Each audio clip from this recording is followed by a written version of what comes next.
No naljaga pooleks võib öelda, et minu tegelane Andres on selline keskmine Eesti mees, et abielu on läinud luhta, on armsad lapsed 2 tükki ja kellest ta väga hoolib ja et ta püüab oma elu hakkama saada nagu keskmine Eesti mees. Eks siin neid teemasid on ju rohkem, aga üks selline põhiline teema minu meelest meie sarjas on see, et me ei anna endale isegi aru, kui harjunud me oleme teatud mugavustega või teatud keskkonnaga enda ümber. Ja kui mingi sündmus on, mis lööb selle siis sassi, nagu meil vool läheb ära terves riigis, siis kuidas see inimesi mõjutab? Et kuidas inimesed meie ümber käituvad, kuidas me ise käitume. Et see on üks teema selle sarja juures.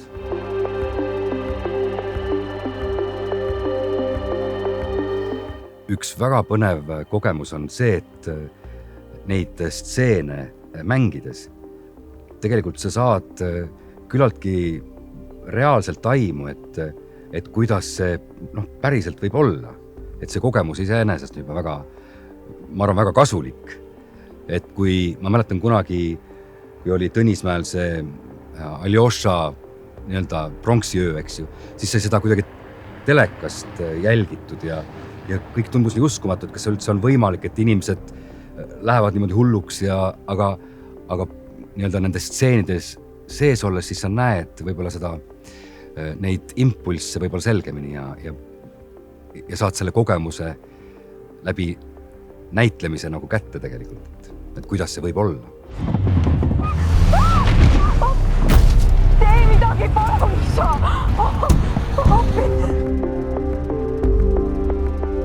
Eks see on selline kerge närvikõdi ikka, et kuidas see õnnestub aga samas seal on midagi nii mängulist ja vahepeal tunnedki ennast jälle nagu väike poiss, kes on kusagil mängus sees, et kuidas, et see on väga äge, et saab selliseid asju ka proovida ja katsetada ja teha. Koht, kus ma ei tahaks olla, kindlasti lift. No see tundub jube. Me kunagi tegime ühte lavastust Saaremaa lähedal ühel laiul, kus ei olnud elektrit ja seal me olime 3 nädalat koha peal, ühes ka talumajas, aga seal see oli muidugi kõik selline idülliline ja kõik oli ette valmistatud, meil oli varutud toitu ja siis oli imemõnus selline rahulik ilma elektrita päikese järgi kulgemine. Et sellisel saarel hea varustusega. No arvestades võtteid juba, mis kuivained, toiduained, mis säilivad kaua, konservid, muidugi vesi, ülimalt oluline, eks ju, et seda varuks. Võiks olla mingisugune korralik Šveitsi taskunuga, kus on nii saa, kava ja kõik, ühesõnaga selline võimekas tööriist võiks olla. Priimus, paraja gaasivaruga. Tikud, ilma tikkudeta ei saa ka muidu. Sõltub ka vist sellest, et kus ma sel hetkel oleksin.